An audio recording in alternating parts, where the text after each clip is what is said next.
How's it going, guys? Welcome back. I know I said I was going to kind of be on a roll and release a lot of reviews really fast. Unfortunately, right in the middle of that plan, I got really sick. So that's pretty cool. I actually saw this movie. I saw The Darkest Hour a week and a half ago, wrote up my review, was going to record the video review the next day, and I was dying. So I just recently recovered. Everything's fine. Thanks for watching, and welcome to my review of The Darkest Hour, directed by Joe Wright. The Darkest Hour stars Gary Oldman as Winston Churchill during Churchill's first several weeks in office as Prime Minister of Great Britain, which also coincides with the German invasion and occupation of Belgium and France, and a lot of the Nazis have made their intention clear and are trying to take over Europe. One of the interesting things about The Darkest Hour is it's a wartime movie without any war in it.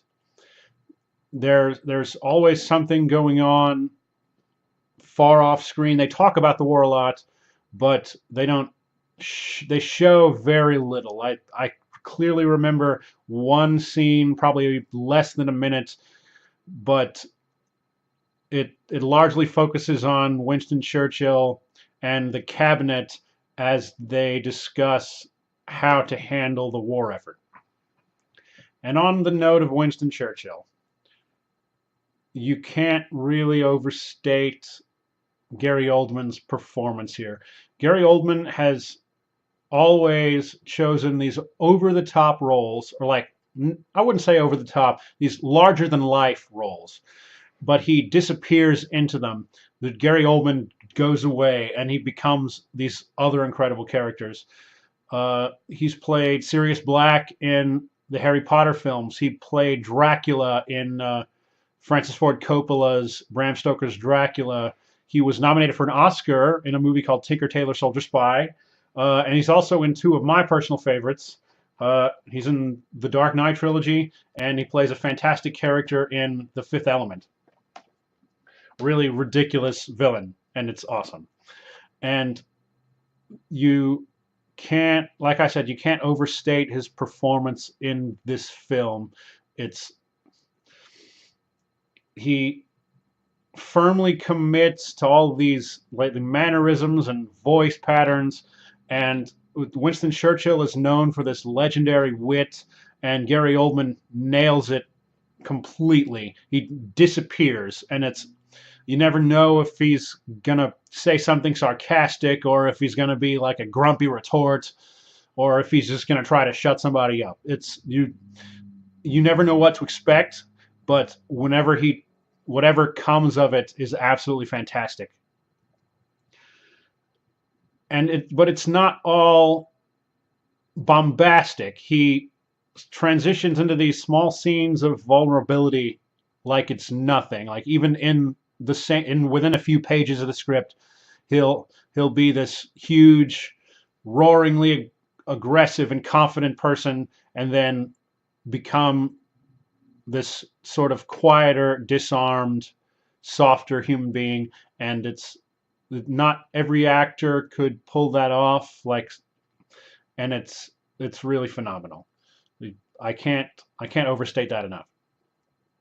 Another thing this movie really gets right is the cinematography, and I mean that it's important to note that it's not big, grandiose war scenes, or it's very tight quarters in this movie. It's very quiet. It's very intimate. And the image is always trying to show you that. I love the use of squares and rectangles in this movie. Characters are often shown like boxed in, or like maybe like this. You have a character speaking to another character but they're inside a room. The camera's shooting through a door, so it appears as though they're inside this rectangle. And it's trying to show you something. It's maybe that character doesn't have a lot of options. There isn't really an escape to the situation they're in. Or maybe the camera dollies back through that door and the square gets smaller and smaller. And it's showing, even, like I said, there aren't any war scenes in this movie, but it's showing the threat of the Nazis closing in around Britain. Other powers in Europe are falling at an alarmingly rapid rate. Um, and that's, that threat is getting closer and closer and closer, and the movie portrays that visually very well, but also very subtly. If you're not looking for it, you might not pick up on it, and that's where great cinematography really comes in. It's not huge, astounding visuals, but it's designed very deliberately, and it's visual storytelling done very, very well. Other cast members. I really like Ben Mendelsohn as King George VI. Ben Mendelsohn has had kind of a quick career uprising after Netflix's Bloodline, and he was in Rogue One, one of the new Star Wars films. He's a very talented actor who deserves some screen time. Also, Stephen Dillane, I think it's Dillane, who most people will know from Game of Thrones, has a role here as an opponent of Churchill in Churchill's war cabinet. And he's a very sort of quiet, subdued, introverted character, a lot like his portrayal of his portrayal of Thomas Jefferson, in the HBO John Adams series. Let's see if I can get a good picture. There we go. So check that out. It's fantastic. But so they're really good. Others, Lily James is passable. Kristen Scott Thomas has a couple of great moments as Churchill's wife. There are a lot of good cast members in this movie.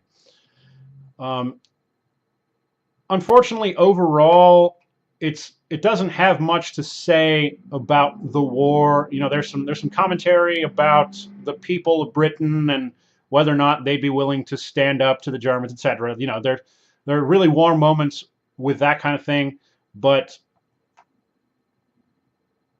overall, it's just kind of a passable, sort of serviceable history that is really raised up to greatness because of Gary Oldman's performance.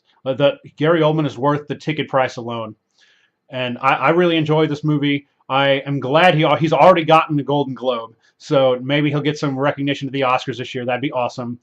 A lot of great performances this year. I'm not really sure who I think is going to win yet, but Gary Oldman is definitely a top contender. If you like history movies, you love Gary Oldman, you're interested in visually interesting films, you should definitely check this one out. Thanks, guys. I should definitely have some other reviews up this week. I'm going to do my first home video review in the next couple of days. I'm also, because I lost a week being sick, I'm going to try to hammer out several movies I've been meaning to see that I didn't get to because I was either at work or at home unconscious. So keep an eye out, and I'll see you back around at Inch 25.